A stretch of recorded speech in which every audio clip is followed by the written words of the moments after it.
Hello, everyone, and welcome back to the Not Me, Us podcast. I am your host, Jody Johnson, clinical mental health counseling student, your online big brother, healing himself to help you heal yourself so that we can heal this planet together.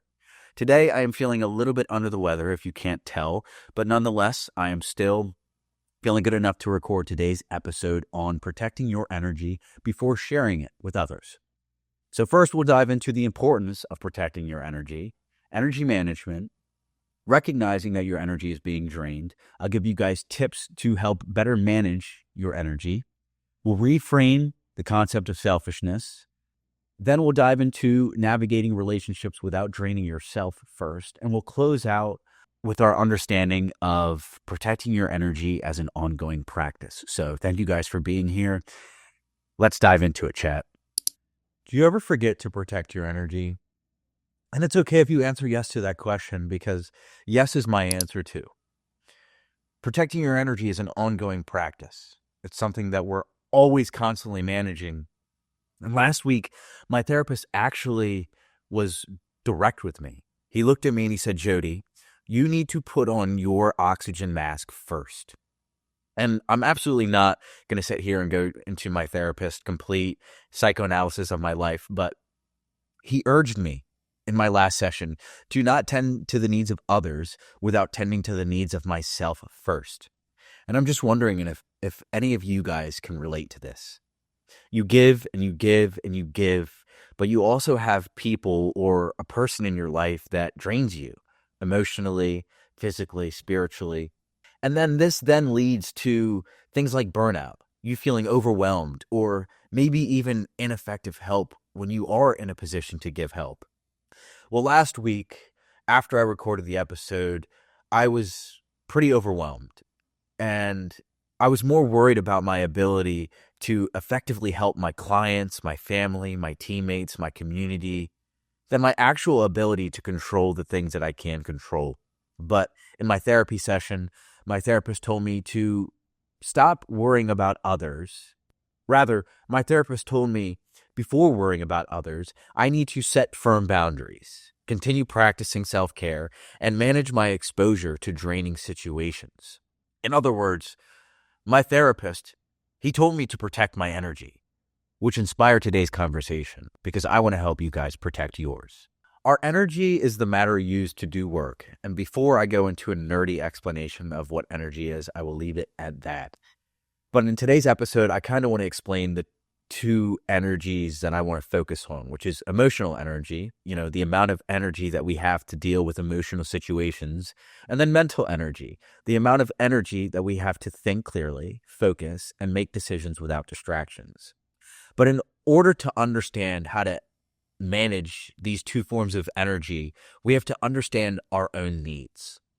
So the first two things that I want to talk about right now are two personality traits, introversion and extroversion. And I want to help you guys better form your understanding of these personality traits. Introversion and extroversion are used to describe how we gain our energy, as well as the type of interactions that we have with other people. When I was a kid, or more so before college, I thought that introverts did not like to talk to people, and I thought that extroverts loved talking to people way too much. But that's not entirely the case, and it's not entirely true.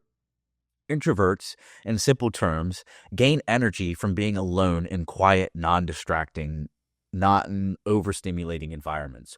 Whereas extroverts, well, they gain their energy from socializing and interacting with other people. But what we fail to realize as a culture, as a society, is that neither of these personality traits are strictly binary, meaning that a lot of us probably do fall into the mix of both, which is known as ambiversion. And if you were with me in last week's episode, then I let you guys know that I consider myself to be an ambivert, a mix of the two, more so on the extroverted side. And growing up, I considered myself to be an extrovert. Up until college, I believed myself 100% to be an extrovert. And many people in my life now would probably still consider me an extrovert because of how I am in social scenarios. But even extroverts can deplete or completely drain themselves by failing to maintain their energy properly, by failing to protect their energy. You see, both the people that drain us and energize us in this life, they affect the way that we show up and take care of ourselves, which then has a ripple effect into how much we have to offer other people, especially when we're trying to help other people. So if people are draining us, then, we really don't have much to offer the other people around us. Whereas if people are energizing us, then that is fueling us to really help and be there for the people around us. And if you're someone like me, then sometimes you may even brush off certain situations because you don't want to emotionally deal with them in that moment. So you may not even know why your energy is being drained, and that is okay. You are a human being. A lot of the time we don't understand things and we really punish ourselves for it, but it's okay to not understand things immediately. But if you do feel like your energy is being drained, then maybe give yourself a full body assessment. Do you feel this in your body? Is there tension? Do you have headaches, fatigue, irritability? Do you just have this feeling that something is off within you? Do you feel it within? Being overwhelmed, anxious, or just generally out of sync with your entire body. Last week, I really didn't know why my energy was being drained, but I knew that I was overwhelmed for sure. But guys, I think that's really the key. Recognizing when you're off, it can offer you a moment. It can offer you the space to realize that your energy is off. You see, I didn't like the mood that I was in. I didn't like the emotions that I was experiencing. So when I went to therapy, when I went to see my mental health professional, I let him know.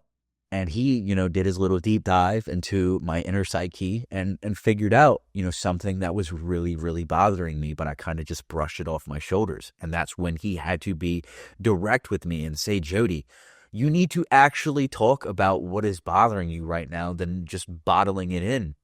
Your boundaries were just stepped on, stomped on like a little bug, and you didn't do anything about it. You just kind of brushed it off like nothing happened.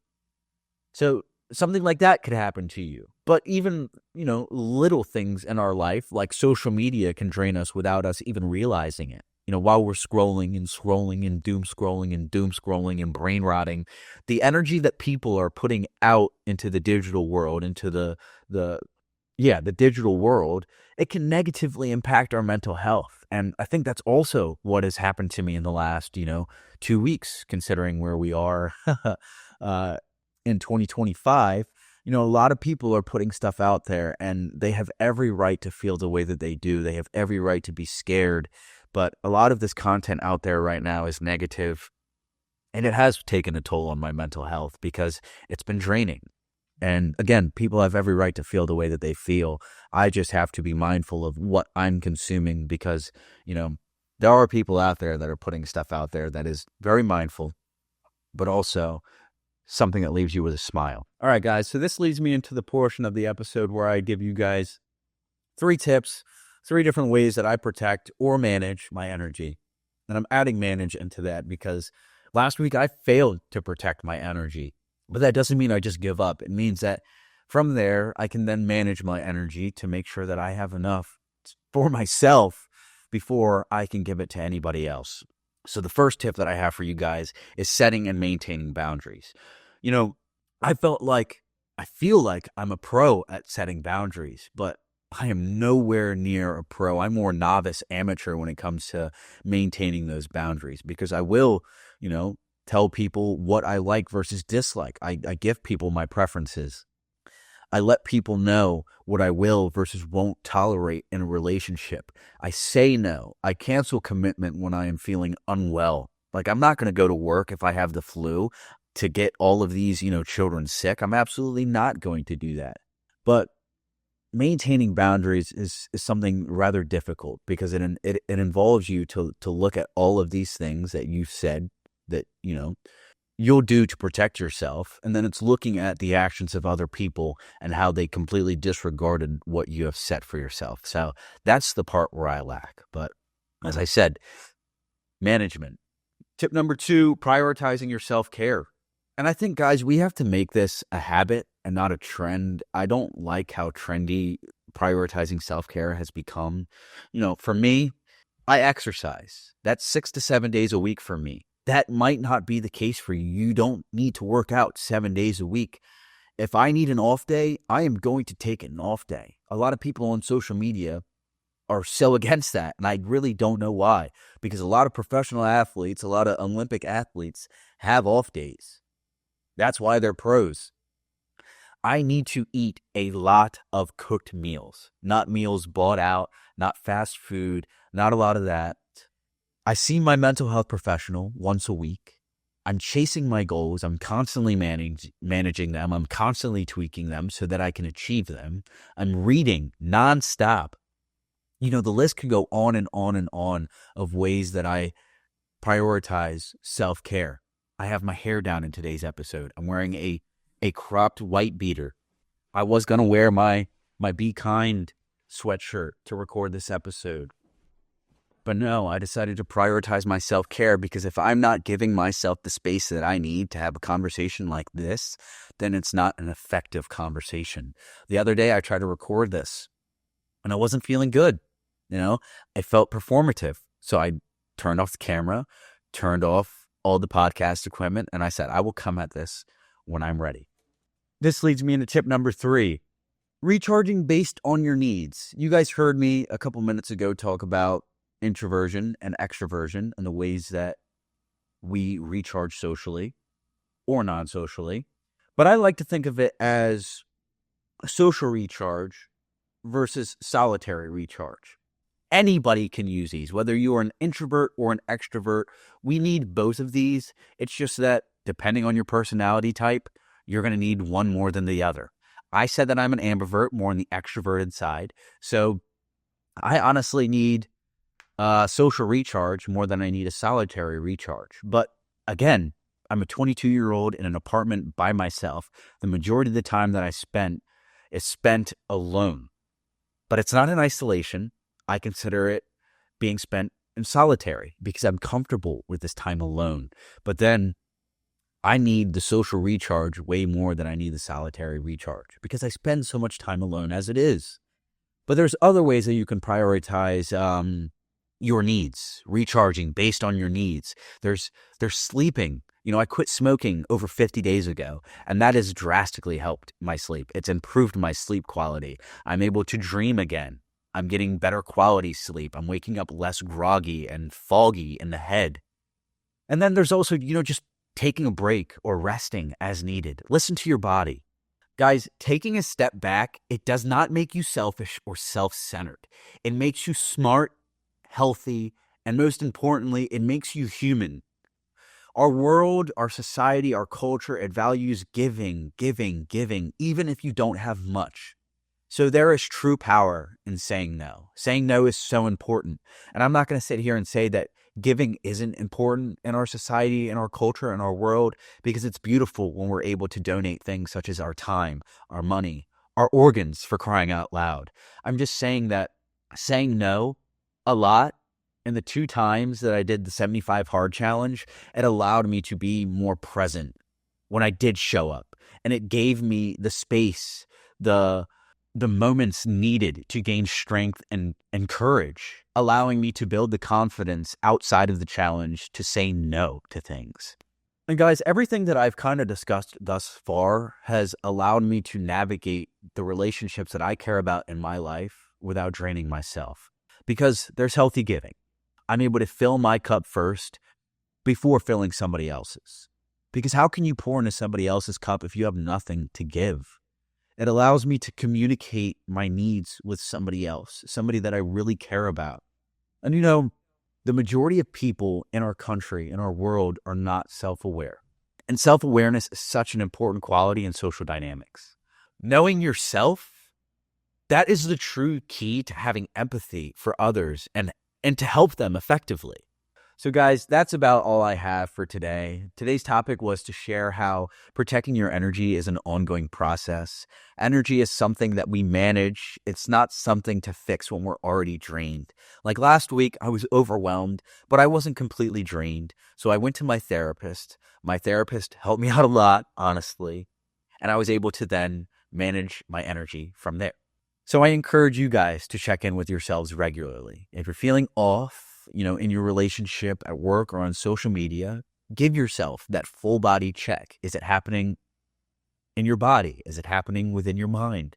Check in with yourself, because when you protect your energy, you can show up as your true self. Putting on your oxygen mask first, it isn't just okay. It's vital for your survival. And that's probably why my therapist said that to me last session. So I want to thank you guys again for listening to me share my thoughts and experiences with you. And I honestly would love to hear how you protect your energy. So hit me up on Instagram, drop a comment, wherever you're listening to this on. Let's continue this kind of conversation. You can find me on Instagram at Not Me Us Podcast or YouTube at jodimfjohnson. Feel free to follow for more updates, more inspiration, and more content from my personal life. And if you enjoyed today's episode, it would mean a lot if you rate, review, or share the show with someone who could use the reminder. It would help the show grow and reach more people that really need it. And again, I can't thank you guys enough for being a part of the Not Me Us community. I love you all so much. And remember, protecting your energy and taking care of yourself first is so, so important. So until next time, au revoir. Bye.